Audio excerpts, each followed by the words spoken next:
be able to go and watch a professional or college game in the stands. Regardless.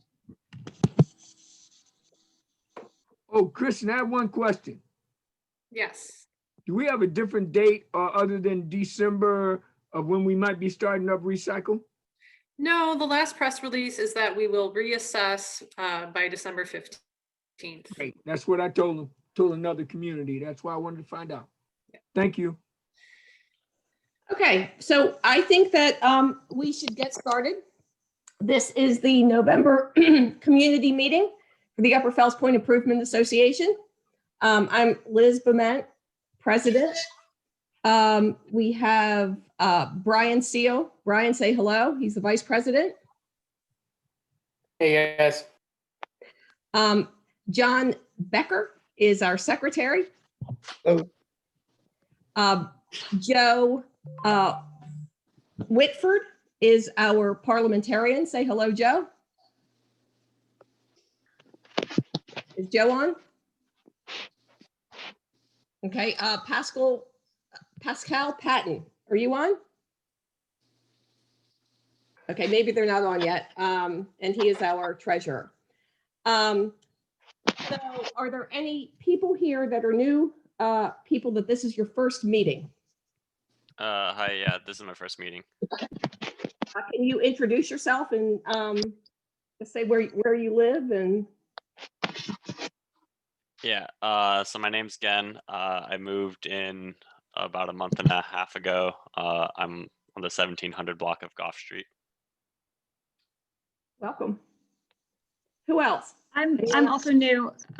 This is Diane Coraggio. My husband Mike and I, he's not here right now, but we just moved into the 200 block of South Washington.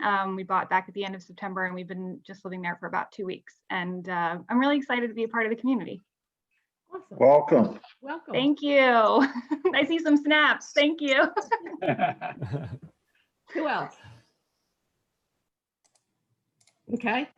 So I think we will get right to our first speaker. And as Dr. Nunley said, Kristen Oldendorf, she's the Waste Reduction and Operations Coordinator with DPW, and she's going to talk about their recycling program, how to properly recycle materials. Dr. Larry Nunley is here also. He's the liaison for the Department of Public Works, and he'll be joining in the discussion. So they will be our first speakers. So Kristen and Dr. Nunley. Real quick before you start, can we just let them know what their how much time they have, and that I'll be the timekeeper. Liz, can you just let them know that? Yeah, so what we're looking at is a total of 15 minutes. So maybe it's 10 minutes or 8 minutes to discuss and 8 minutes for questions. Okay, that's helpful. Thanks.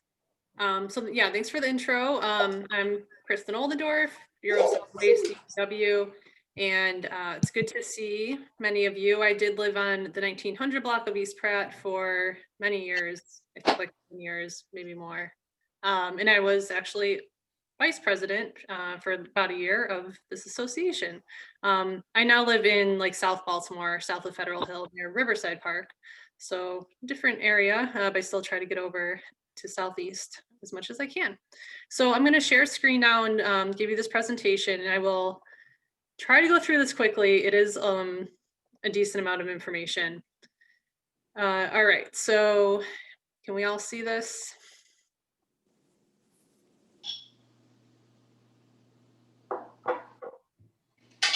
Yep, we can see it. Great. All right, so this is just a little bit about what we do, the Bureau of Solid Waste. So in addition to recycling and trash collection, we own and operate a landfill and a transfer station. We do mechanical street sweeping, boarding babies, mowing vacant lots, cleaning dirty alleys and streets, doing rat abatement, and more. So this is an exciting initiative. We just completed the Less Waste, Better Baltimore Master Plan. So this is really looking well into the future, the next several decades of waste management in the city, and really looking at how we can improve waste diversion, recycling, composting, and best manage the materials that are left over after we do all we can to reduce the amount of waste produced. So that was a long process. We had several community meetings, an online survey, and so on. And all the documents from that and recordings from the presentations and meetings and so on can be found on our website under Less Waste. So this is just real quick, some of the things we've achieved in the last couple of years. This photo is some of our youth workers from last summer when we were in person. They did a lot to learn about the connection between litter and keeping the waterways clean. So did some storm drain painting, some cleanups. Okay, so when we talk about recycling, we want to start with talking about reducing waste in the first place. So the 3 R's of reduce, reuse, recycle, which I'm sure you have all heard. So this, I just like, it's good to start with this because while recycling is really important, it's kind of even better to reduce that amount of waste that's created in the first place. So, you know, if you use a plastic water bottle, obviously it's great to recycle that, but it's even better if you can use a reusable water bottle so you're not creating that plastic waste. So just keeping that in mind. Any steps you can take in your day-to-day life to reduce and reuse. But recycling is important. You've probably heard a lot of news stories about, you know, China not accepting materials and there's no market for things and plastics not getting recycled. And it's true that there have been challenges, there are challenges, but recycling is still important. America Recycles Day was just this past Sunday, so this is a very timely presentation. And actually just yesterday and today, the EPA hosted a big recycling innovation fair. So they're really promoting recycling and trying to do more around the country to promote it. So here's a photo I took of our recycling from the city before it's sorted out into the different streams. So it's just a big mess. You can see a lot of plastic bags in there, which is not great. But after it goes through that process of sorting it into different streams, it looks more like this. You have plastic in one pile, metal in one pile, and so on. So it gets all baled and ready to be shipped out and made into new products. So here's like one example of what plastic can turn into before and after.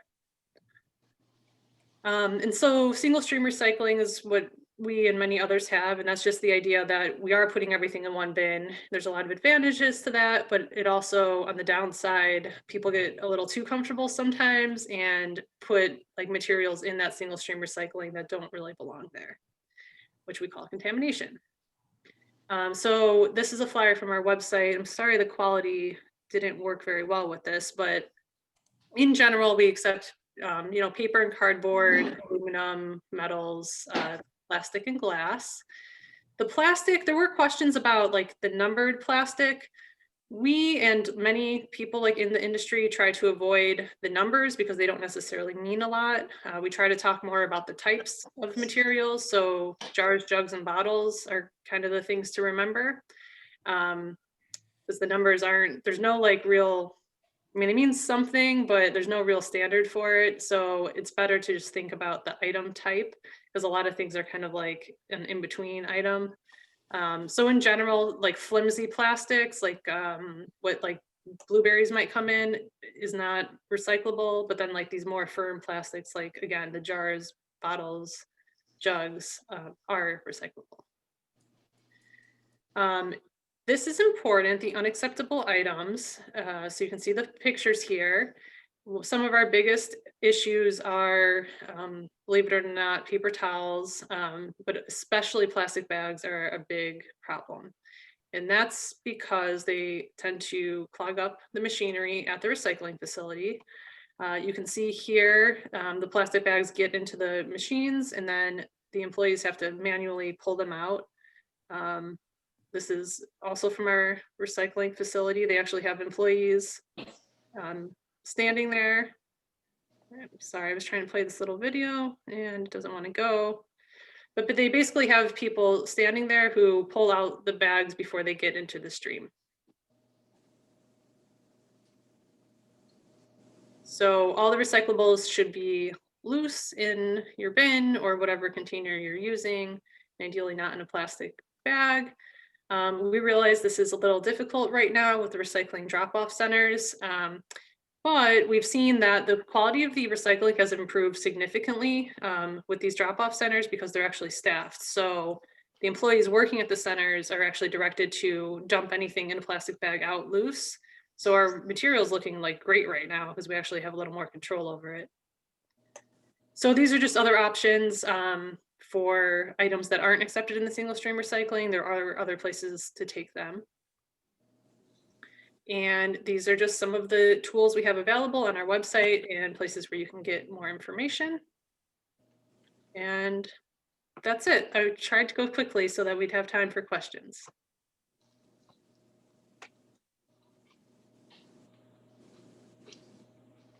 Thanks, Kristen. You didn't even have to make me say timeout. I know it's important to stay on schedule. All right, so who has questions? I have a question. So right now, just to be honest, as a citizen, there's been a lot of jokes that like with having to go drop off your recycling, that it's not actually being recycled. And I want to clear that up. Is that true? No, we would not go through all this effort of setting up all these recycling centers just to throw the material away. We have a contract with waste management. That's where all the material goes. Like these photos, most of the photos in this I personally took at this facility. So you can see we still have that contract. We're still bringing our materials there. They're still getting processed. So no, believe me, we wouldn't do that just to throw the stuff away. Okay, thank you for clearing that up. That's huge. Hey, I have a Kristen. question, Kristen. You talked about flimsy plastic, like your water bottles that people buy by the cases. That's pretty flimsy. Is that recyclable? They are flimsy, but they are accepted. Yeah, Okay, so you're really looking for neck bottles. How about peanut butter jars? Peanut butter jars are great as long as you can clean them. All right, yeah, no, I do. And a good tip for that is like if you just like fill it with water and let it sit for a little bit, it helps get it clean a little quicker. I didn't talk about that too much, so that actually reminds me like it is important. Not like you need to scrub your items or use soap and water necessarily, but they should be fairly clean.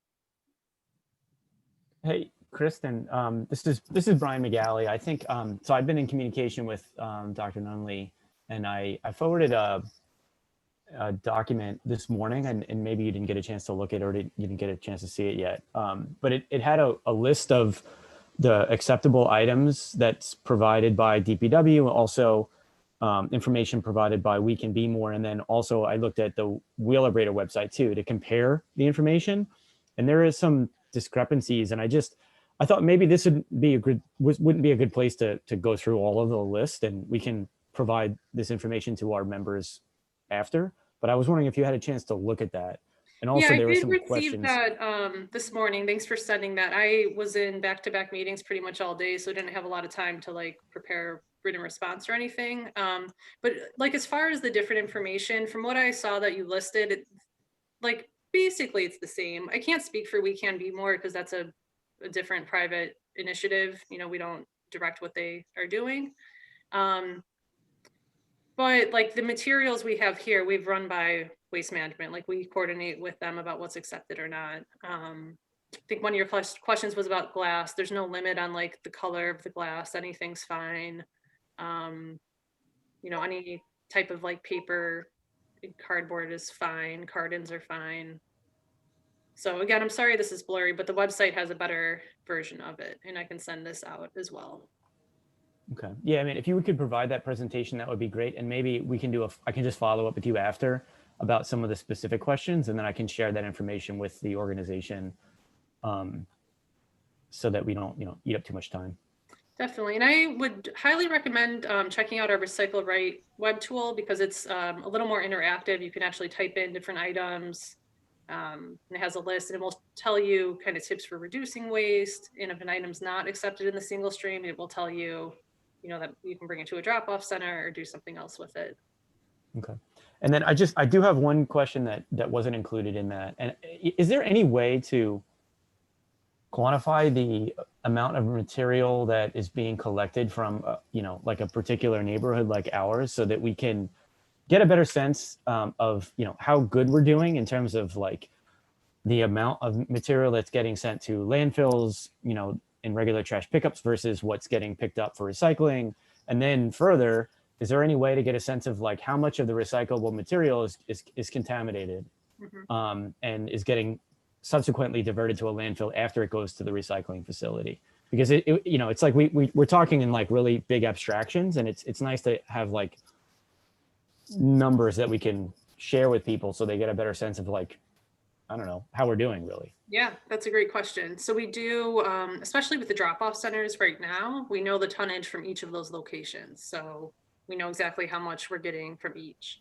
When we have regular recycling curbside, thinking about neighborhoods is a little difficult because we run by routes. So each route, once the truck's full, it goes to empty the truck. And a route can go through many different neighborhoods, and one neighborhood can have several different routes. So that's a little more tricky to say like this neighborhood's recycling this much because it's not, we don't measure it that way. That's not, the truck's not like driving through just Upper Fells and then going to drop off the recycling. It's going through several neighborhoods. But yeah, the information, we had a city council hearing not too long ago where a lot of that was shared. But I think as part of the follow-up, I can probably show you just in general, like the tonnage we've collected, in Southeast compared to others. And then as far as like the contamination level, our best gauge for that, a couple things in the less waste plan, which again, I have linked here, we did a couple sorts, and one of those was of the recyclable material. So it had some numbers on like how much of the material in the recycling was actually contaminated. And then also Waste Management conducts sorts for us, like through their actual facility. And unfortunately, though, we weren't able to have one in 2020 because of COVID. So our most recent sort is pretty old. Well, it's like a year and a half old at this point. But our contamination rate is at least 20%. It's not good. Although I should mention that includes materials in plastic bags sometimes. So like the material inside the bag might be perfectly good recyclable material, but if that bag's closed, they're not necessarily going to rip it open and see what's inside of it, because that can be a safety issue for their employees, and they don't have a lot of time because everything's coming in so quickly. If the bag's already like ripped open and stuff's falling apart, then you might save some of that material. But I say that because contamination can be a little tricky because the material could be good, but if it's inside a plastic bag, it could be considered contamination.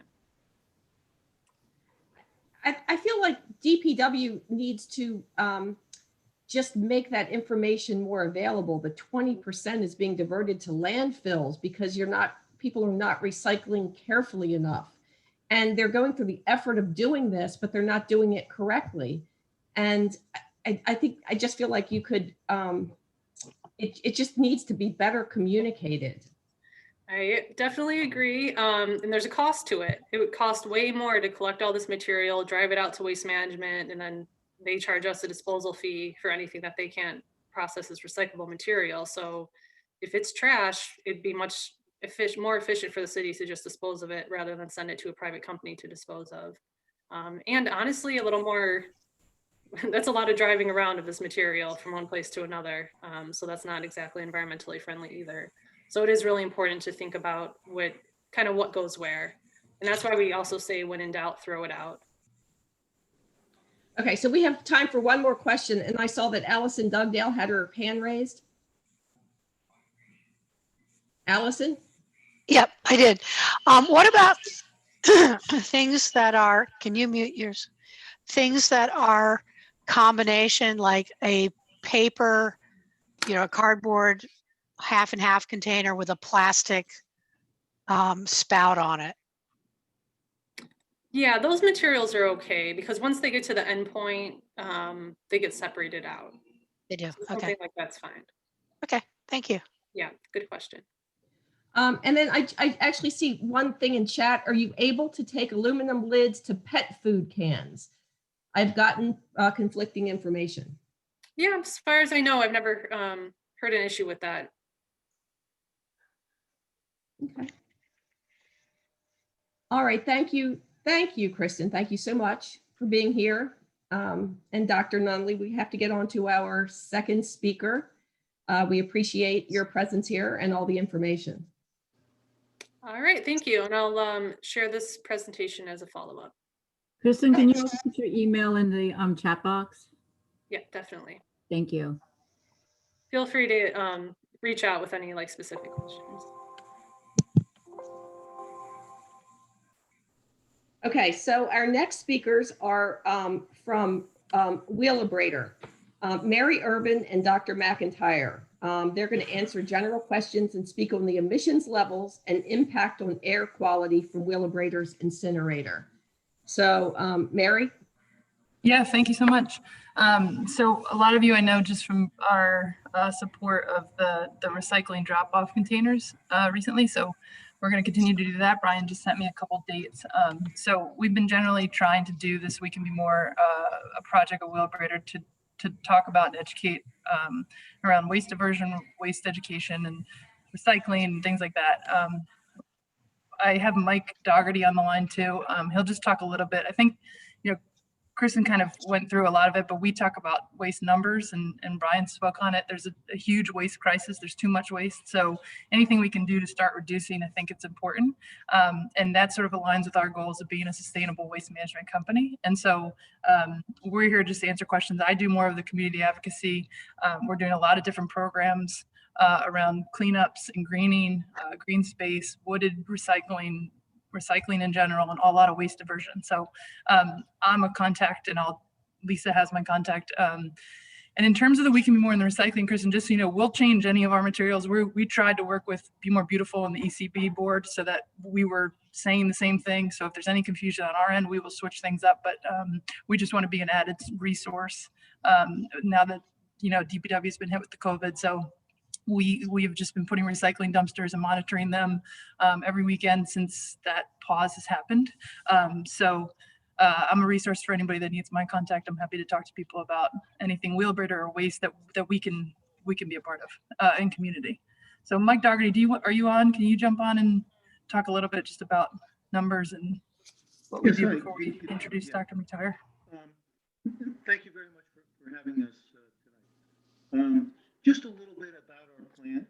We process about 2,000. Your sound is really, really low. Can you turn up your sound somehow? Yes, let me try that.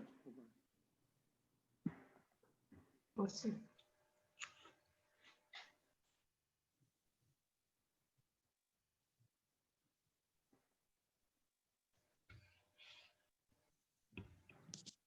Is that better? Yes. Okay, great. I was saying we process about 2,000. No, now it's not. It's not now. I think you need to sit closer to the screen or something. Okay.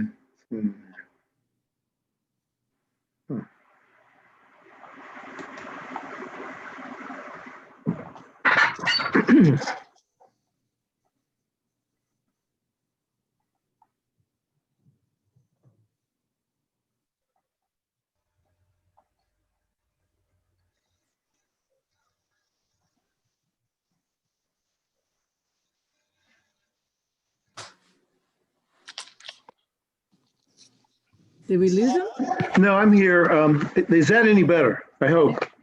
Yes. Yeah, you're good. Good. Okay, great. Third time's the charm. I was saying we process about 2,250 tons a day of post-recycled waste from the Baltimore area. It comes from businesses and homes, and we produce about 380,000 megawatts of electricity a year. One of the things we do is we sell that energy. It provides steam to the central business district. It powers M&T's Bank Stadium, and the baseball park as well. We also recycle about 15,000 tons of metal out of that waste stream. So when you talk about the numbers, as Mary likes to focus on, Baltimore City produces about 1.6 million tons of waste. About 361,000 tons goes to the city's landfill. We take about 386,000 tons between residential and commercial, and that leaves a lot of waste that has to go somewhere else. And typically, where it goes is to out-of-state landfills. So we've worked closely with the city. We've just entered into a new 10-year agreement. We are going to reduce the emissions that our plant generates. And I'll be happy to talk about that and answer questions. But what I'd like to do is yield the floor to Dr. McTire to talk about a study we undertook when health came into the fore as an issue. We took that issue very seriously. So Dr. McTire was hired as a consultant to study asthma in the metro area. Doctor, do you want to share with the group your findings? Sure. Thank you. Can you hear me fine? Yes. And Okay, great. Great. Doctor, I just wanted to remind you that we have a time limit of about 8 minutes, and then 8 we'll minutes. open up. For everybody, or I have 8 minutes? You have 8 minutes. Okay, perfect. I think I can do this. I think I can do this, and I will go fast, but answer your questions, okay? Thank you. I want to have time for that. So I'm what they call a card-carrying epidemiologist. I went to Johns Hopkins, got a PhD in epidemiology, and I have a master's from Yale School of Medicine and Department of Public Health. And I do consulting on my own. I have my own business, and every now and then I get called in to assess these kinds of issues. And so I responded to Wheelabrador Baltimore's call to do that. And I would like to start, I'm going to try to share my screen. Hopefully this works so I can go through it better. Hold on one second here. Okay, hold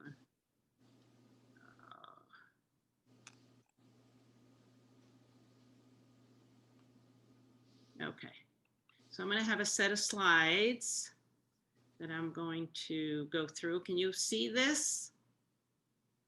Can you see these slides? No. No. Okay, this is a problem. Okay, Mary, I don't know how to do this. Okay, how about now? Yes. Yes. Okay, great. Perfect. Okay. So I would like to first start real quickly with a study that I am sure you have heard because I think there's been a lot of emotion around this study and what I've understood as I started looking at this. And this is the Thurston study that was published in 2017. And I want to compare some of the issues that came to me as I was reviewing this, and at the same time looking at the Wheelabrador Commission study by Hoffman and Foster, which if you want to look further into is also on the Wheelabrador website under research. So the issue with the Thurston study, it's not original data collection, which the Hoffman-Foster study accomplished. Using the accepted environmental standards for epidemiology when you have an issue like asthma in the community due to exposures in the community that you want to look at. So the model was a mathematical model where usually it's used by EPA to calculate actually costs related to emissions from different and varied sources in a region of the state or the country or in a town, not necessarily and usually not with from a single source exposure.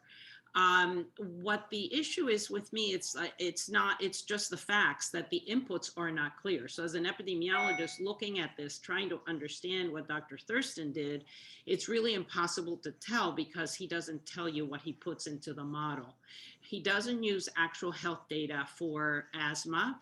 In fact, he uses, just in a table or figure, he presents somewhat outdated asthma rates from literature. And going back to the issue of the single source versus all the sources in a certain space, in a community, in an area, what the EPA requires is that a sensitivity analysis be done to show the range of values that you would get using this model, which was not in the Thurston model. So the model's not transparent, it's unverifiable. In my opinion, it's very misleading and unreliable to rely on it to make conclusions.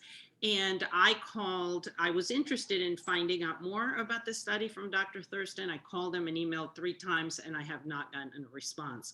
So it's very hard to bank on the study in terms of conclusions that can be made with regards to emissions from the facility and exposure in relation to asthma rates. So let's go to the right side of this slide, where I looked at the Hoffman-Foster study in detail at Wheelabrador's request. And this study, it was a 3-part study, included a literature review of published health data. It was an original air quality modeling that was done by a company named TRC to support the results due to emissions from the facility, and also, as I referred to before, an asthma health study. And this is very typically done. It's the first level study that is done to ascertain where there's a problem in a community, and this is what a public health agency would do, a state health department. So the findings are that, and I'm going to go to the next slide. I want to point out that the study found that facility emissions have a negligible impact on ambient air quality in Baltimore, and there's no correlation between emissions and asthma in the city. Point of this slide that I have here, and something for you to really think about, we can talk about it later in questions, is that emissions does not equal air quality. So what comes out of the stack gets dispersed when it mixes in with air, and it mixes in with other emissions in the area. And there's a certain pattern of flow that the emissions have to move to different areas of the community. So emissions is not air quality, and that's very important for you to remember. Here is a slide of, as I said to you, there's negligible impact of emissions into air quality in Baltimore City. As you see in the green bar right here, it's very small, 0.08 to 0.5 micrograms per cubic meter, and compared to the background rate, which is everything that is can be assessed in the area of Baltimore City, including this orange bar of all sources of emission, and this big chunk that is traffic related air pollution. There's a lot of traffic, and that impacts the emissions that mix in with everything else that's going on. So this is the first point. And in this graph, this is just a graphic representation of the same thing. You see the negligible contributions from a Wheelabrador to NO2, SO2, and PM2.5, which are the 3, we call them criteria pollutants, that are related to asthma rates in a community. This graph, this is just an example, but the study has graphs for all of these 3 compounds. This is NO2 concentrations from Wheelabrador, and as you see, they've graphed the relationship between air concentrations of NO2 and asthma rates in the community by zip code, which is the form in which the data are arranged. And as you can see, here's the facility. This is the Wheelabrador facility bar, where the maximum emissions, the maximum impact to emissions to air quality occur.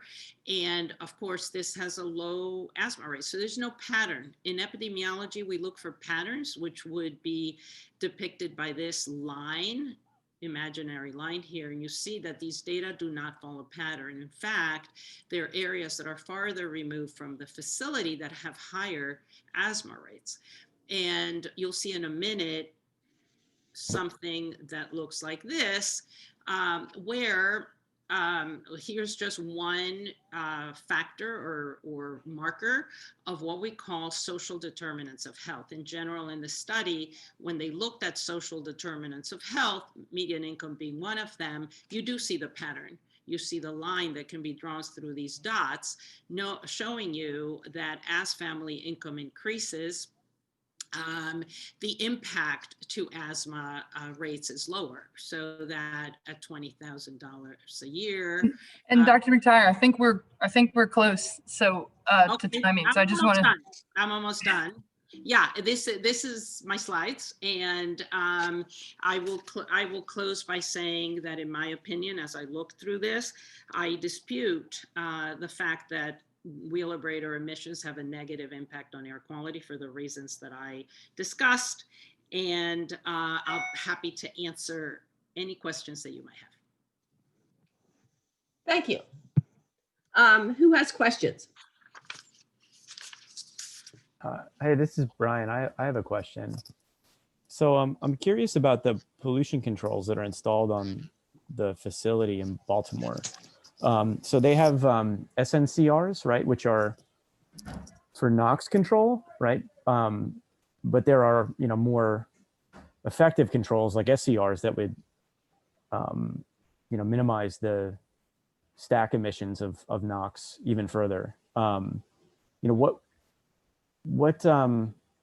would prevent the facility from installing SCRs versus NCRs? I mean, SNCRs, notwithstanding the capital costs and all of those other considerations, but it's within the city limits. And if there are these other controls available, that and also combustion controls, I'm just curious about that.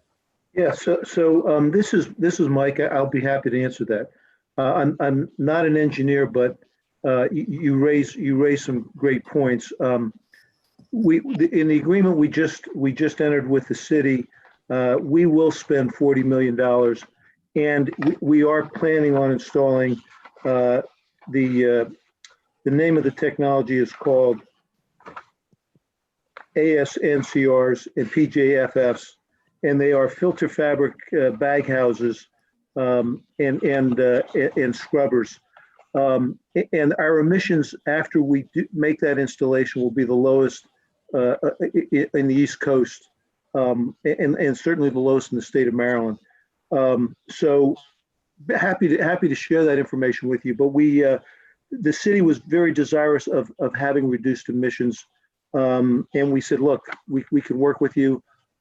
We entered into a long-term agreement, and we agreed that we would spend the $40 million to reduce emissions. That's great. Those pulse jet fabric filters that you described, yes, those are among the best ways to control emissions of particulate matter, and also post-combustion of sulfur dioxide if it's if there's a scrubber used, right? So yes, so those will be, I think, effective in mitigating sulfur dioxide and particulate matter emissions. and that's certainly the intent. The other technology is ASNCR, which is it's an acronym, and I'll get what it stands for in a minute. But it's the most advanced technology in terms of emissions control. Thank you.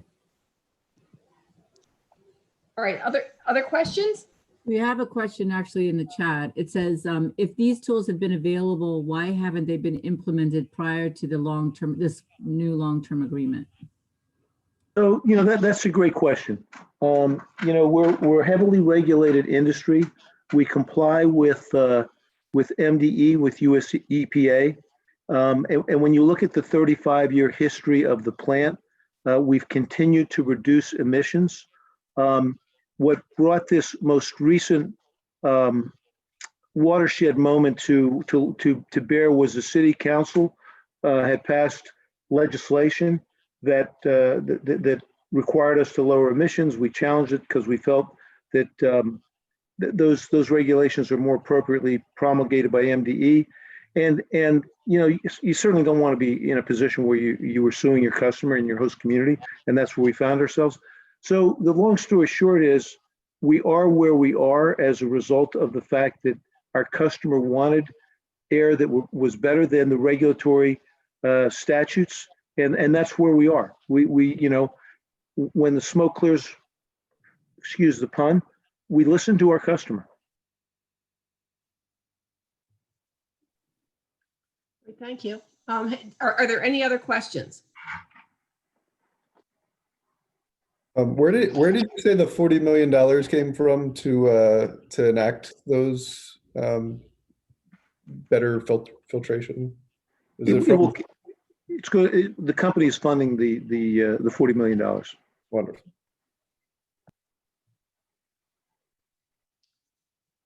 Okay. So thank you, Mary. Thank you, Dr. McIntyre. Thank you, I'm sorry, Mr. Darty, for joining us and giving us all this information. Would you also be willing to share the presentation with with Liz, and then that way we can also look at it in our when we have a little bit more time? Sure. Okay, great, thank you. Her email, I can put it in the. You have her email? Is that right? Yeah, I can. Lisa, I can facilitate all that. No problem. Also, Okay, the great. studies on the website, and it has some of these graphs too. Great, thank you. Yeah. Sure. All right, thank you. Thank you very much for joining us. Okay, so we are going to move right along to committee reports. If anybody has just a first name or a phone number typed in, please type into chat your full name so that Joe can record it for your attendance at the meeting.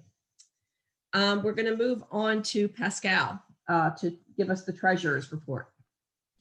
Good evening. Are you able to hear me? Yes. Okay, so as of today, UFPA has $12,202. That was actually about, our balance has gone up by about $1,000 since last month. That was a lot of it. We've had some fundraising efforts where the money came through. So I want to thank everyone who's sort of been creative in finding ways to replace some of the fundraisers that we had that were canceled because of COVID. It has, as I've said before, most of our previous budgetary assumptions kind of went out the window. So I do appreciate the people who stepped up there. All right, thank you. Thanks, Pascal. Beautification, Lisa. Okay, so I'm going to start by piggybacking off of our topic of the evening. We actually do have 2 more recycling dumpsters scheduled for the rest of the year. Mary Urban from Wheelabrador is collaborating with us, and Brian McGauley was able to set up one for November 28th. And then we're going to do one also on December 12th in combination with our monthly cleanup. So I will be sending out information about that. For the 2 new people, if you want to send me your email, I can add you to my beautification events, or any new people, your beautification events email blast. And then that way you'll make sure to get it a personal invitation from me. A couple of other things.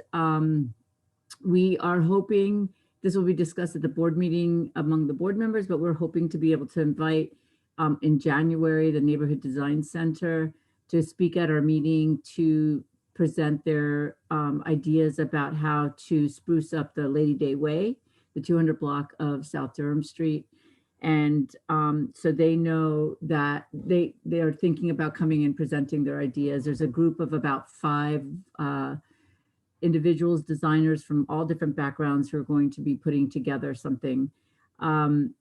We met with them a couple of weeks ago and walked the block, and they have some ideas of what the community members on the block are interested in.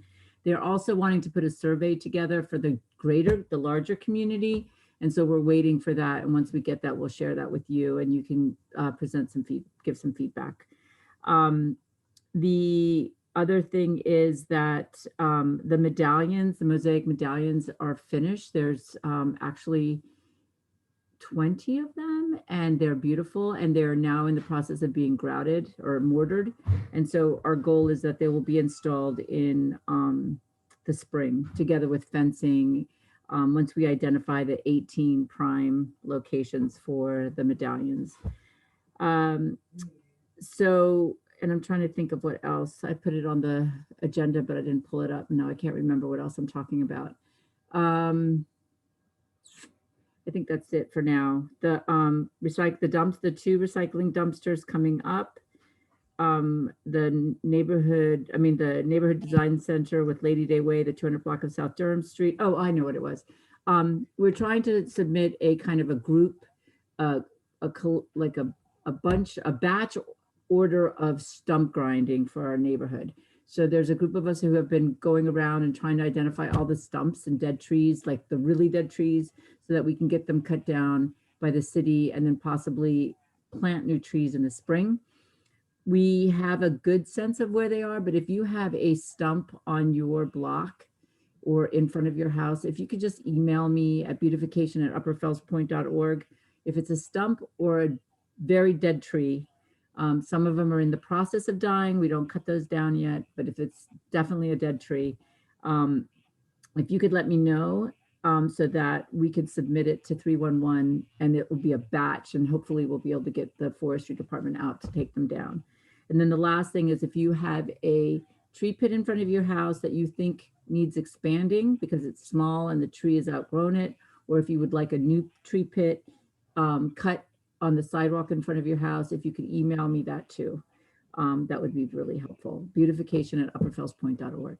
Thank you. And if you don't get my email blast, send me your email in the chat and I will make a note of that. Thank you.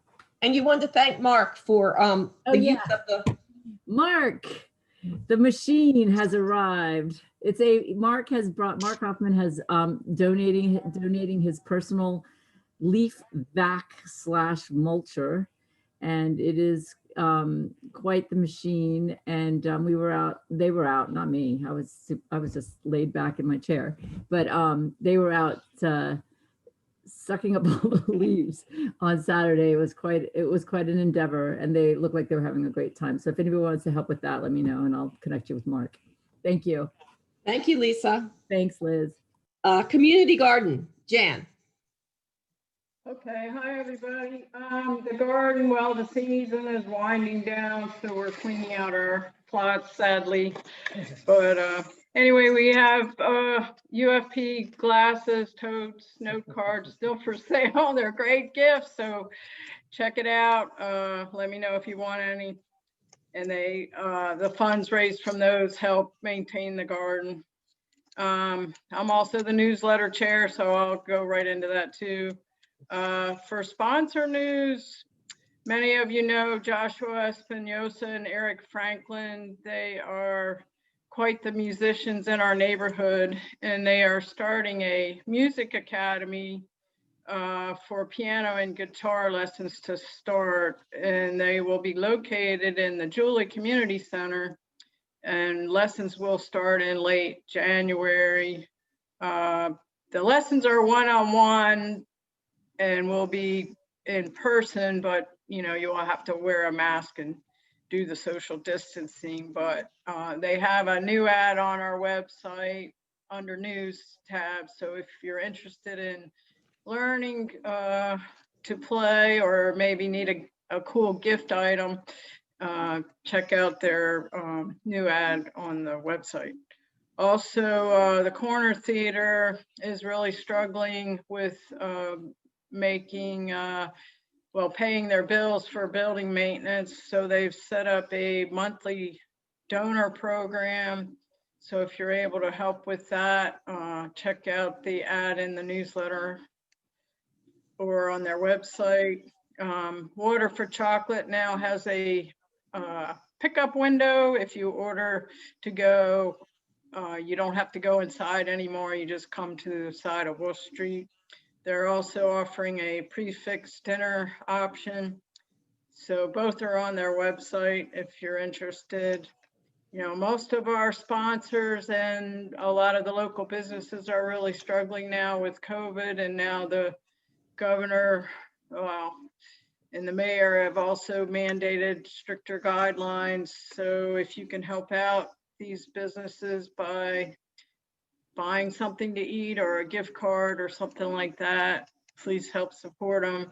I don't know how many will be able to support us with their ads next year. So every little bit helps to keep them in business, which helps us in printing our newsletter as well. Reminder, there is no meeting or newsletter in December. Our next newsletter will be in January. So January 4th is our deadline for if you have anything for that. So that's all I have. Thank you, Jan. Education. Suzanne, did you have an update? I do have an update that we're continuing to collect the cloth bags for Commodore John Rogers. So they're doing different ones in different segments. And right now they're working on December. So if you have cloth bags, and I know a lot of people do from conferences, and when you go places, you get these bags, the kids can really use them to help them carry things to and from the school. So I'll put my address and my phone number and all in the chat, and you're welcome to drop them off, or I can pick them up. We just dropped off some last week. So we would ask for y'all to continue to support that effort. Thank you. Thank you. Fundraising, is Natasha here? Okay, so Natasha had sent an email, and she is, they have a baby, and they're trying to struggle with childcare and working and everything. So she is the fundraising chair, and she is looking to step down for next year. She is still going to help with ticketing and setting up the electronic ticketing for all of the events, but she would really like for someone else with some energy for fundraising to take over as chair. So if anyone is interested, if anyone knows anyone that might be interested, please let me know. And then we're going to go on to land use and Jeff.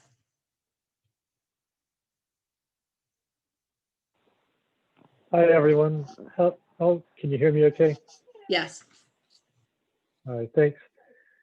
I'm going to start. If you are familiar with what used to be the Enoch Pratt, the Fells Point Enoch Pratt branch, or the Fells Point branch of the Enoch Pratt Library, it's in the 600 block of South End.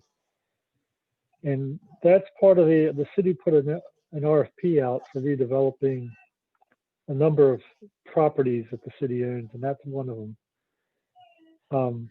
I think the proposals are due tomorrow, and they do have a community component, community guidelines that they're supposed to follow. But so we're going to be seeing, expect to see some changes to that property.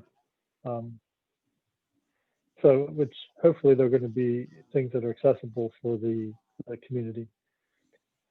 I've spent the year, we've talked throughout the year about land use guidelines, and I'm here to report that we're effectively right now, my assessment is the zoning code is our current land use guidelines. To get more than that, there is an effort we can undertake on a master plan for the community, but we're not getting any help with that. We have to do it unless we can find a grant to pay for somebody. We'll have to do it on our own, and it's going to take 3 public meetings at least, and it's something that we would probably wait till through the pandemic, I would think, if we're going to do that. So, and I think I'll sum it up by saying, effectively, I guess the zoning code is what our land use guidelines are.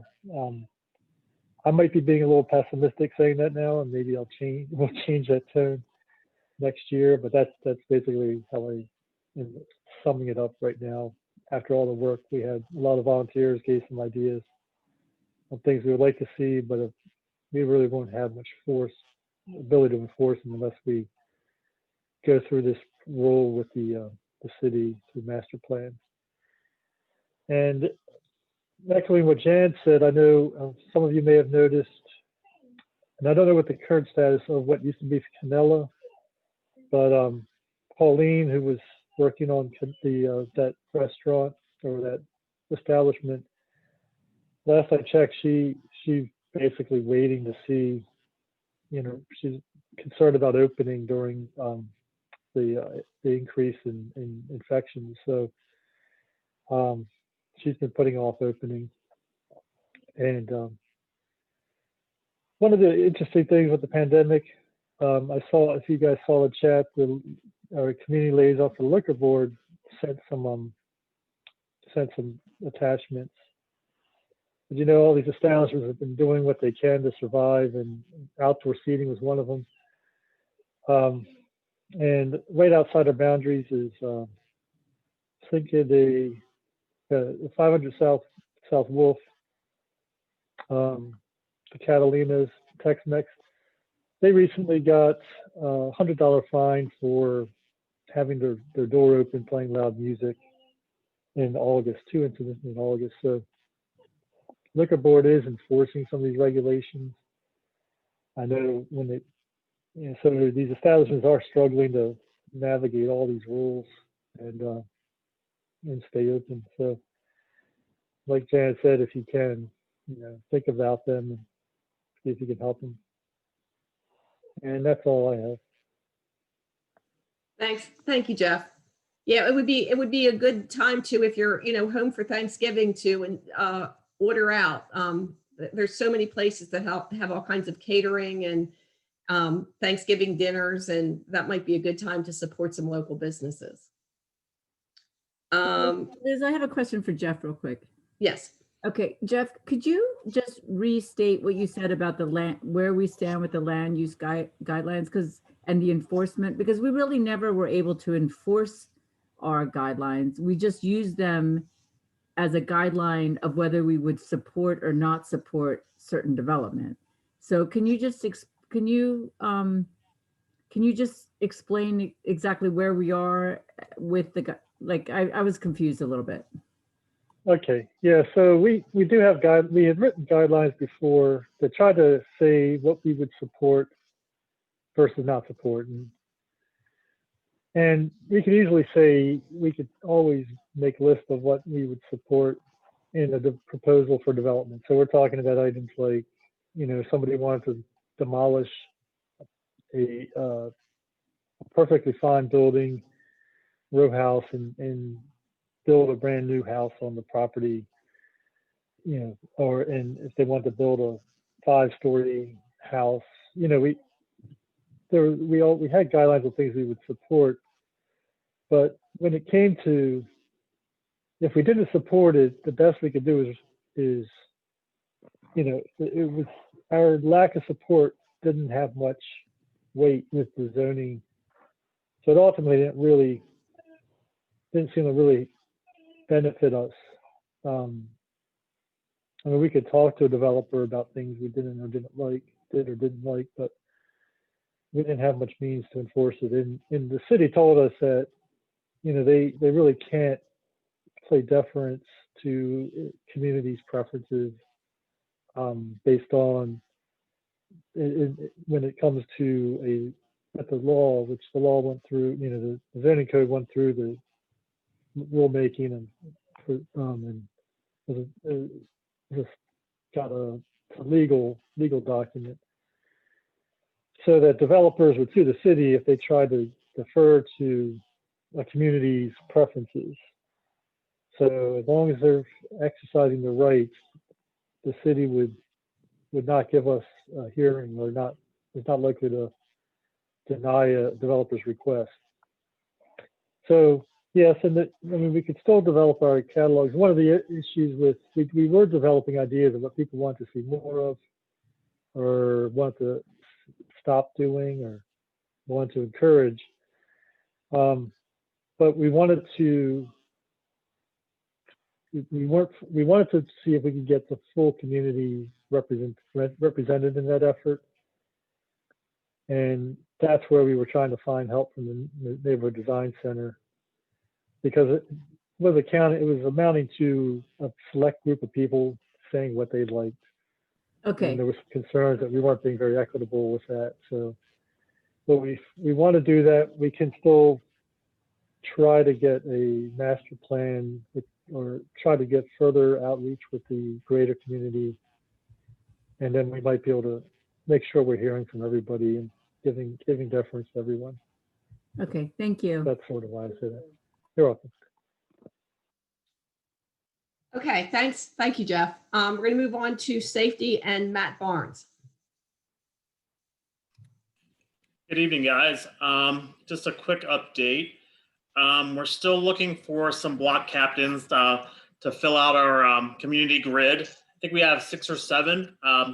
Jeff May does a really good job with his. If you want to look at what he does, he communicates on his pretty frequently. So he might be a good baseline for what you want to do. coming off of that, for whatever reason, we're getting a lot of traction on for our camera database. I think I've gotten like 6 additional cameras over the last 2 weeks. And so talk to your neighbors, anyone really, or anyone on here that has a camera, feel free to email me at safety@upperfellspoint.org. And I'll add you to our spreadsheet. And basically the only thing we're going to use it for is if we have any incidents in the community and we basically need to use some footage, we can kind of backtrack and help the police if necessary, or you know, try to find some resolution. The last thing I would have to add would be winter's coming. Look out for your neighbors, especially the elderly ones, people that are less mobile than most of us. Whether it be, you know, it's getting colder, make sure they're warm, make sure if they need any help, help them out, you know, especially if you're able to. There's a lot of people in this community that could, that need a hand, and if you can help them, that'd be great. And that would be a good way, that's a good reason to start a block captain program on your block. You can talk to your people that have Facebook. If you don't want to use Facebook, use your phone, start a group chat. If you don't want to do that, start an email chain. But basically, it's just promoting and looking out for each other and helping each other where you can. My last thing I would like to add would probably be, again, it's winter, it's dark early. Stay off your phones, pay attention to where you're walking. Check your surroundings, make eye contact with anybody that's approaching you for the most part. And turn your street light on. And keep your lights on, yeah. And Ann Street looks really good with their street lights. So good job to you guys who did that. That's it. All right, thanks. You know, do you want to just tell some people, remind people about the dusk to dawn bulbs, you know, for their outdoor lamps? Because they're just so awesome, and I find that a lot of people don't realize that they exist. Go ahead, Lisa. I'll let you elaborate on that. So there's these dusk to dawn light bulbs that you can buy. They're about $10. They actually have this sensor. We have some. You don't have to buy any. You don't even have to buy them. We'll give them to you. They actually have the sensor on the light bulb. So you do not have to remember to turn on and off your porch light or your stoop light or your whatever outside light. The bulb will actually do all the work for you. So who has the bulbs? Kurt and Jan. Kurt and Jan have the bulbs. So reach out to them if you want one for your stoop. And I just wanted to mention one thing, because this just happened to me. I was checking on what's the best camera to buy. Arch McCown came back and said Nest cameras. I went online to buy them. I ended up at some sort of a scam website. It looks just like Nest. I ordered them and then I sent the link to someone else and they said, that's not Nest, it's a scam. And I'm a pretty savvy online shopper, but it looked just like it. And it was like 50% off. And I had to go through a lot of rigmarole through PayPal to get my money back. So really, if you're looking for cameras, beware. Okay. So now we're going to move on to Kurt and traffic and parking. Okay, good evening, everyone. Department of Transportation is collecting information on the Slow Street program that was rolled out. And I posted something on Nextdoor a few days ago.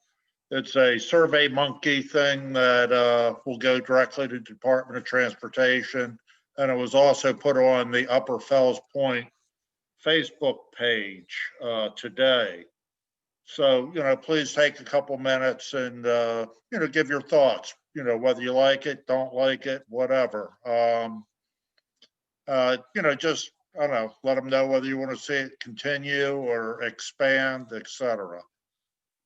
Okay. I also tried reaching out to the gentleman who is heading up for the Department of Transportation the traffic calming measures that we hope to see come to South Washington and South Wolf Street. And I did not hear anything back from him, so I'll have to reach out again. And then last month's meeting, if you were at the meeting, there was a situation on the 100 block of South Ann Street that was brought to my attention or our attention, that the truck loading zone that was taken out a few years ago, there was some striping left about a third of the way into the block in front of 104 South Ann Street. And by the Parking Authority of Baltimore City, that striping is considered a traffic installation, even though it serves no purpose today, and you can be cited for parking on it. I've been working with Department of Transportation and the Baltimore City Parking Authority, and they told me they would get back to me by the end of the week.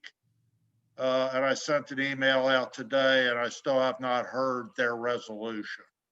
So, you know, I apologize for that, but it's been a month, and I don't know why it's so difficult to tell somebody to go out there with a can of paint and make the lines go away. You know, Kurt, this is Blair. I was the person that brought the topic up. Right. Somebody will go out with a can of paint and solve the problem. And that's all Okay. I'll say. Yeah, all right, that's cool. You know, I don't know. I've been trying to work with our liaison from DOT and the people I know at the Parking Authority. And, you know, I understand we have a pandemic and stuff, but sometimes it's just pretty frustrating working with our bureaucracy. Yep. Quick question. Yes. Who did you reach out to in DOT? This is Larry Nunley. Grachet. All right. Reach out to Nakia Mack as well. Okay. The supervisor. Okay. Okay. All right, but try reaching out to Nakia Mack. Okay. Would you happen to have an email for her or him? Nakia.mack@baltimorecity.gov. Okay. And Grachet is usually quite helpful. I don't know what's going on, but hey, just a thought. All right, thank you. Larry Nunley told you. I'm not in DOT, I'm in DPW. Yeah, I know you, Dr. Nunley. All right, I'm sorry to stop your presentation. All right, no worries. Lisa, I'm pretty much done. I don't know if anybody has anything they want to bring up, you know, about parking or traffic in our community. All right, sweep the leaves, please. That's it. Thank you, Kurt. Okay, so now we have Suzanne Bailey and Beth Russo, who are going to discuss some trash issues that we've been seeing recently. Well, I'm going to share my screen real quick. 1 second.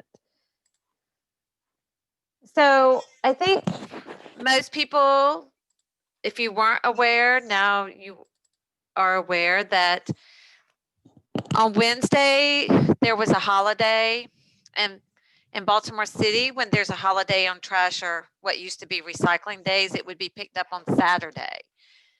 So I just went through with Beth and we took some pictures of our neighborhood. So these pictures aren't from Wednesday. They're not from Thursday. They're from Friday. And to me, this is unacceptable for our neighborhood. So the things I find unacceptable is the amount of trash that, first of all, is not in cans with lids. It causes rats. It's against the city ordinance. And it really makes our neighborhood look terrible. So I want us as a community to talk about solutions, because I myself went around and literally knocked on people's doors and ask them to take in their trash and explain the policy that is not being picked up on Wednesday, it'll be picked up on Saturday, and could they take their trash inside until then? And I think just a few people I asked actually took their trash back inside. So at one point I did report some of these issues to 311. So that would have been on the 13th, the 12th, possibly the 11th. So the response time that they have to deal with issues like this was until the 20th. So again, the trash is already picked up by then. So just as a community, I don't know if other people find that this is acceptable for our neighborhood, but I don't find it acceptable. And I think it's very difficult for a neighborhood where I went through the census data where over 50% in 2010 had in our neighborhood had at least a master's or bachelor's degree. So we're dealing with people who would seem to understand basic policies. So Beth and I were just brainstorming, and we would like other people maybe in the next meeting or reach out to us about what we can do. So I was thinking about the block liaison.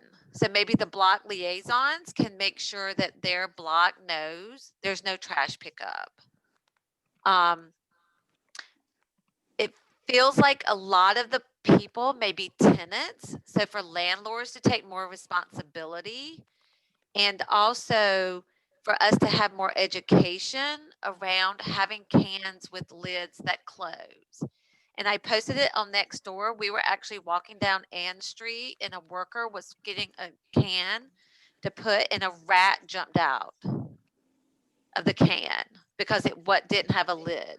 So I think that that's unacceptable for our DPW staff to have to pick up trash that's been busted, that's been eaten up by rats, and then to also have rats jump out at them when they go to pick up somebody's can.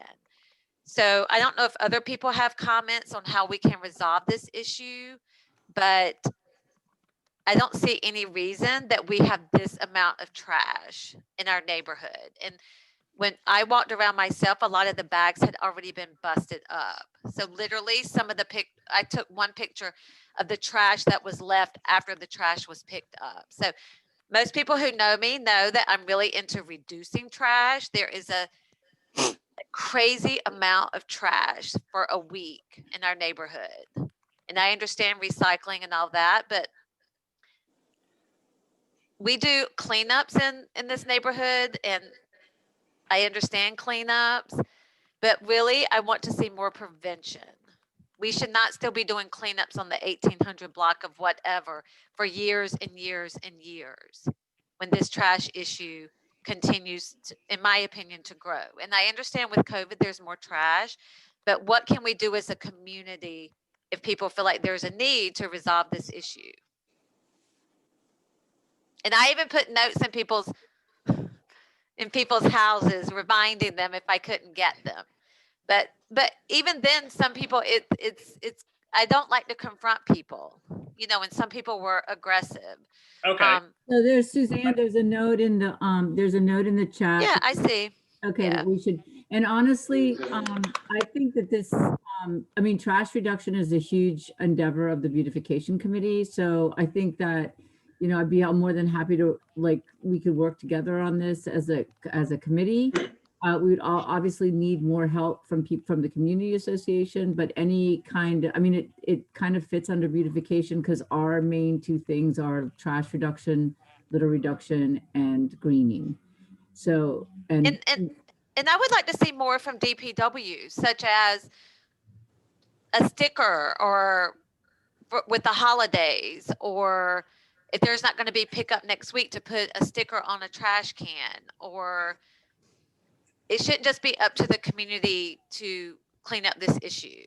Yeah, we need help. Yeah, I agree. I have to say that I don't feel like the public announcements were that strong about trash pickup.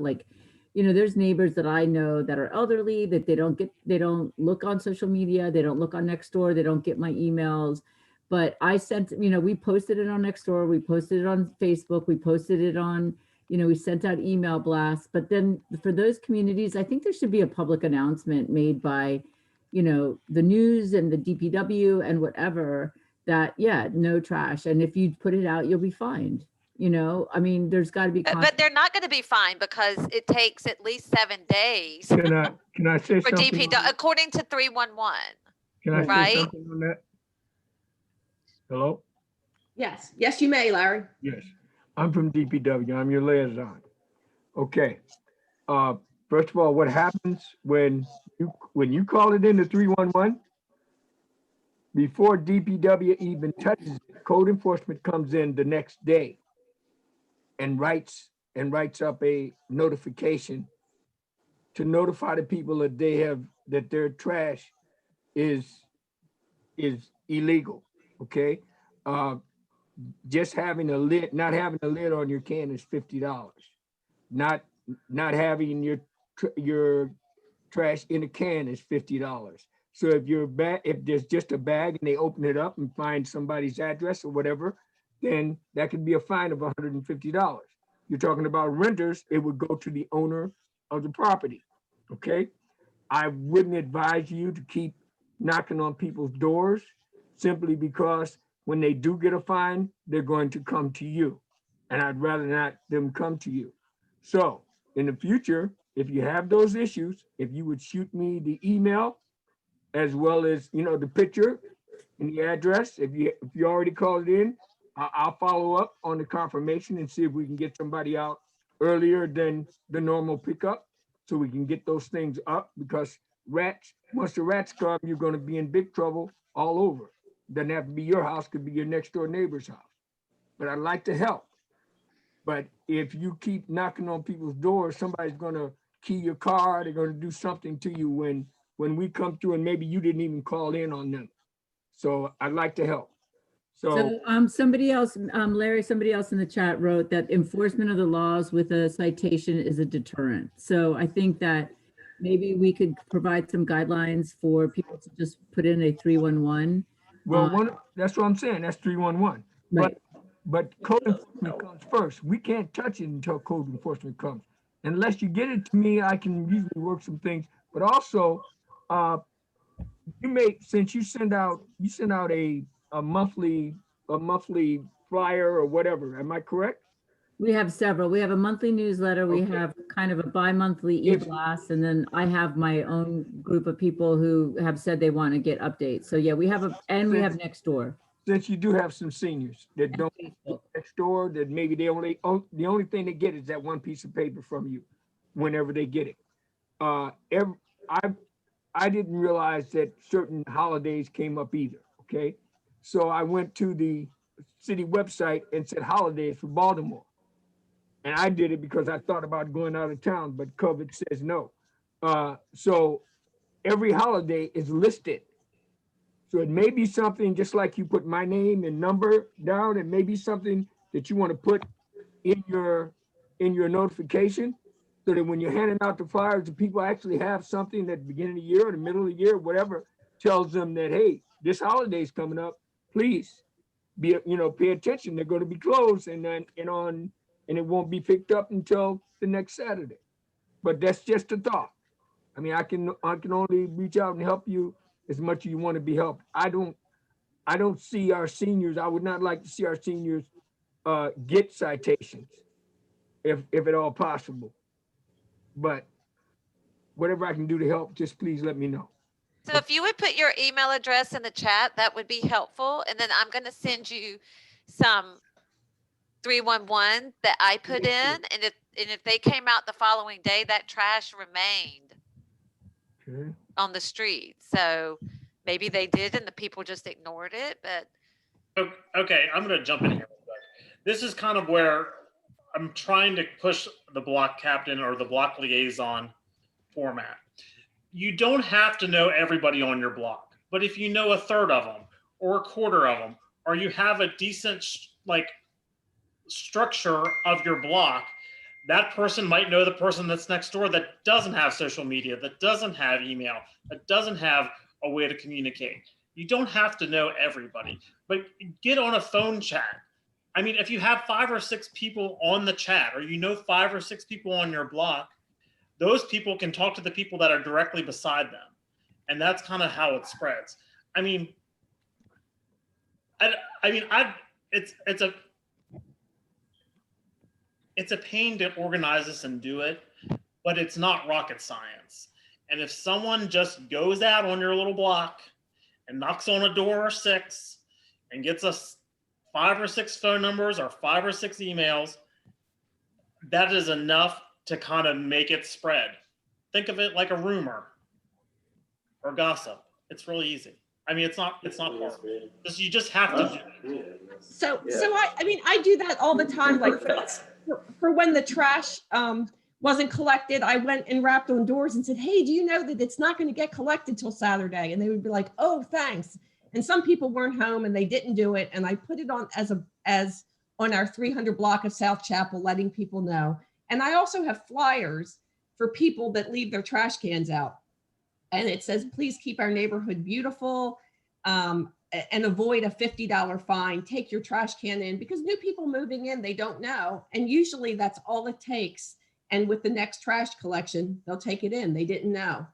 And so I just print up some, I have a, something I can send to people, and you can just print up some as you need them. And I just stick them in doorways of people around me on occasion. And that's really helpful too. And then for, people that are egregious people that, are just piling up trash outside, then I think a 311 call is warranted. So for people that are putting out trash without cans, isn't there a mechanism by which they can request a can or recycling can, one or both, through the city? Some people can't because they've gone through them already. Because they could request one, and then if it was stolen or broken, they could request another one, and then they can't request anymore. So some people can and some people cannot. But Yeah, the trash can is cheap enough. Two per residence, though? Is that what you're saying? No. I think so. It's, let's say that someone lives in, you buy your home, and the people who live there took the can with them, okay? Then yes, you get a second can. After that, you have to use, but you can use any cans. You can go and buy a can with a lid, if that's the case. A lot of people that this is happening to are renters, okay? Because the person left and took the actual, that big can with them. But you can turn around and buy other cans from Home Depot, whatever, as long as you got a lid, and use that. We take all kinds of cans. It's just that when some people move, they think that the can goes with them. The can does not go with, the can stays with the house. I hope that helped a little bit. Sorry not to be stretching out your meeting. Larry, do you know if they ever had more of the smaller cans? When they originally ordered the cans, they asked everybody what they wanted. No, I know they ran out, but do they? But we don't have any. We don't have any now. We don't have any now, unfortunately, because some people, after they got the big can and used it a little while, they said, "Oh no, I'd rather have a little one." It was too late then. No. My question was whether if you restocked with smaller cans, but the city does not have the smaller ones. No. Okay. No. In fact, we only have a few of the larger ones. That's a biggie right now as well. Okay, thank you. Sure. And I think too, maybe if the association, if we could get signs that are laminated or whatever, just to say no trash pickup, trash will be on Saturday, that we could reuse. Because this is also an issue with recycling. When that starts back up, is so many people don't have a lid for their recycling. So I think there are different issues here. As you can see through some of the pictures, people did have trash cans, but they have so much trash that it doesn't even fit in the can. So there's like a can and then bags of trash around the can. So I think that there are different issues. The amount of waste, no lid, or the lid isn't closing, and then just not putting it out at the correct time. So I really appreciate everybody's ideas, and I think I would like to see the community work more on this, and maybe one day we won't have to have cleanups. Can I also say one quick thing? I live in the city, and a lot of it, other people setting bags. Once you have your can outside, somebody else coming from their home and setting their bag, just the bag, near your can. It may not be the individual. The individual who actually has the can may have all his stuff in his can, but other folks bring the bags and set it by his can, so that looks good. I'm just telling you, that's the kind of people we deal with, and they have all kinds of education, but they really just don't care. Well, too, and if you notice some of the pictures, this amount of trash that sat there was in front of businesses in our community. So I think also doing outreach to businesses to clean in front of their community and clean in front of their storefront, to not leave their trash out and things like that would also be helpful. So I think businesses, landlords, I want to see more preventative, not us just cleaning up after people. That is my goal, and not to have so much trash going into the gutters and then into the water. So maybe we can have this as another topic. Or just please send me an email. Send me an email. Let me see what I can do to help. Okay. Fair enough with everybody? Sure. Wear me out. That's my job. Thank you, Larry. I wanted to mention one more thing about the landlord tenant situation. If a landlord has a rental property and it's properly registered, they will get notification, not a citation, and they can supply housing the tenant's information. But if the property is not correctly registered, then yes, the landlord will get the citation for a violation. Somebody told you that? I'm sorry? I was always told that the owner gets the citation. No, that's not true. If the property is, well, in my experience, I was a landlord in the past and I was contacted by Department of Housing and they asked for the tenant's information. And they sent him a fine? Correct. I assume so. You got lucky. I'm not mad at you. I'm just saying, you got lucky. Thank you, Liz. But and two, I like all the groups working together. Public safety, DPW, beautification, to see how we can resolve this. So Let's thank do that. y'all. Thank you. All right. Thank you, Suzanne. Does anyone else have anything else? Yeah, this is Blair. I had my hand raised, but I don't know if anybody noticed. The metal garbage cans that a lot of landlords often will buy, the round, shiny metal ones, lose their shape as they get thrown around, and then the lids don't fit tightly. So when there's a new landlord on the street or anybody new, I tell them, don't buy those, buy the plastic ones because the lids fit. That's number one. Number two, the large green cans that the city has provided don't fit through quite a few of the breezeways in our neighborhood. So that means tenants are wheeling it through their house or leaving it in front of their house, which is another $50 citation and not pretty. Definitely stinky in July. And the last thing is the neighborhood association went to Home Depot, if I remember correctly, several years ago. I think Liz geared up this project and bought a bunch of trash cans that fit through a 17-inch wide breezeway and gave them to people if those tenants would relinquish their green city can back to the city, which simply meant we took it, we did the labor of getting it to the city, and we gave them a can that they didn't have to pay for, that we used neighborhood money for. So if people need 2 cans or 3 cans because they don't have enough, maybe that's another solution to why trash is piling up. As far as Suzanne's comment about businesses, I don't know if the trash is the businesses, but they're to pay for their own trash, and there's a reason for that. So we all know a person who's lived in this neighborhood his entire life, and I watch him almost nightly walk out to Broadway and put his little trash bag in the public trash bin.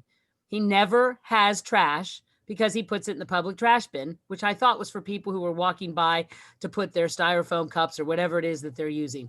So if somebody who's lived here for 65 years can do it, then why wouldn't anybody else? I don't know how we change this behavior, but I agree with Suzanne. I stopped participating in the community cleanups because I found it incredibly frustrating that all this trash came down from the hills, like coming from north of us down Hopkins, straight down Ann Street. So it's from other neighborhoods. Sometimes it blows away when trash pickup. It's not necessarily people intentionally throwing their trash out, but I got exhausted by it and it just wasn't for me. So I chose other things to do. But I recognize these people I see every Saturday, and they're our neighbors. Some of you guys are on this call out there every Saturday sweeping to try to make the neighborhood look beautiful. And a week later, it looks almost the same as bad, not as good. And I don't know how to change that human behavior. That's all I wanted to add. Okay. You yell at them. I yell at them all the time. It's fun. I think the $50 fine is a huge deterrent. My next door neighbors have lived there for 2 months. And when I noticed their trash was still out 2 days after it wasn't picked up, I just knocked on their door and explained there's a $50 fine. You decide if you want to leave your trash out for the next 2 days. And the lid was not down all the way because they have a lot of people living in the house. 2 trash cans isn't enough, or whatever. And not 10 minutes later, I heard them wheeling the trash cans back through the breezeway and back into the backyard because that $50 fine is a deterrent. Yeah, I think when you just mention the $50 fine, whether you put a flyer in their, door slot or you mention it to them, I think that's enough for them to say, oh, I didn't know. And then they don't want the $50 fine. Who would? So I think that you're right. That is a deterrent. Yeah, I think really there just needs to be a better form of communication of what the trash schedule is. I mean, that's really the main problem with that anyway, because a lot of people didn't know that the trash was coming Saturday. Well, that's citywide. If your trash collection is not picked up because of a holiday or a city, day off for whatever reason, makeup day is the following Saturday. I guess we have to just publish that more often in our newsletter. Well, the bad thing was we did publish it on Facebook and social media, and I know Lisa sent it out. And, a lot of people like Veterans Day don't have that as a holiday, so they don't think about it and they put their trash out. It's just the normal routine. But And sometimes I might understand putting your trash out because you don't understand. What I don't understand is you come home or you walk out and the trash is still there Wednesday night, Thursday morning, Thursday night, Friday morning, Friday night. Like at some point, could you look up or take your trash in or try to figure out what the issue is? Yeah, I think Suzanne, that's a good point, but they're not, I hate to say it, but the people they're not going to pull their trash back into the house. It's in a bag. They're going to leave it there they're going to leave it for the next thing. So that, I know that I'm not saying that's right, but the reality is you put your trash out for pickup. And maybe if it's in a can with a lid on it and you can wheel it into your backyard, it's another thing. But if you have to drag it through your house, most people are not going to do that. Well, I think the issue this time is right. Let's prevent them from putting it out incorrectly in the first place. Right. Yeah. The people who it seemed to be in cans, they could take it back in, but the people in bags, it was wet. Right. Okay, let's not have it that way. And then it's easier just to take it back in, right? Instead of leaving it out to be busted, which some were already busted. Yeah. I think until it starts hitting people's pockets, nothing's going to change. Yeah, so I think maybe we could. Why can't the city cite? They say it's a city ordinance code and it's not allowed. We've walked around with the representative the one time, not a single citation was sent out. But I think the city also needs to step up and do their job as well. Yeah, that little white car that drives around here and tickets everyone that's parked in a hash. Why don't they look for trash? They did at one time. They had enforcement officers at one time several years ago, and they were coming and doing several blocks per week or something. They would do a couple of blocks and they would go around and do that and give out citations, but that was short-lived. And maybe that's the way it needs to go again. Well, listen, we had a really, I feel like we had a really great meeting, and I don't want to end, I personally don't want to end it on like bashing the neighborhood in the trash. So I think me personally, I would like to say that, you know, Suzanne, and Beth, I totally agree that we have to figure out something. I would welcome your energy and participation in maybe helping recruit some people to help them and figure out how to do the citation stuff. But you know, the community cleanups, I agree, they're not something to do long term, but they're great community events. People get to meet their neighbors. It's a way to get out and get some exercise and do a great thing at the same time. So I'm not going to also I'm also not going to say that they're a bad thing to happen either. They're also a good thing that happens. So by I don't think anybody's saying that. I think, of course, unfortunately, it's necessary, but I think the beautification committee, we could all work on other things if these types of cleanups didn't have to take place, like Blair said, on a regular basis. I welcome you. Would you Yes. like to be the chair? I mean, would you like to be the I want to work on prevention. Okay, you are. I want to work on prevention of waste, trash, and I don't think it is negative. I think we've had a great discussion. We've come up with some solutions, working together, and we'll further the discussion. So I think it is a positive. That's great. I will work on that as well with you guys. Perfect. Prevention it is. And I don't know that we have nailed down exactly what the January meeting is going to look like, but this feels like a good segue into the fact that we'll at least be discussing committees in depth and maybe brainstorming. So yeah, the only thing is, no and December and you meeting. guys, I'll send something to you later, but we were hoping that we would get the neighborhood design center just from the timing perspective. They're going to need feedback from the community before they can move forward on their design. So, so I was hoping that maybe I could propose that they be a part of one speaker or half a speaker or whatever, you know, have some time at the January meeting. So anyway, but it's 8:38. So I was only timekeeper for the two speakers, and I don't want to draw this out any longer. All right, guys, good meeting. And we won't see everybody in December, but we'll see everybody in January. Bye, guys. Great. Happy holidays. Happy holidays. Thank you. Safe ones. Socially distance, no big family gatherings. No small family gatherings. Bye-bye.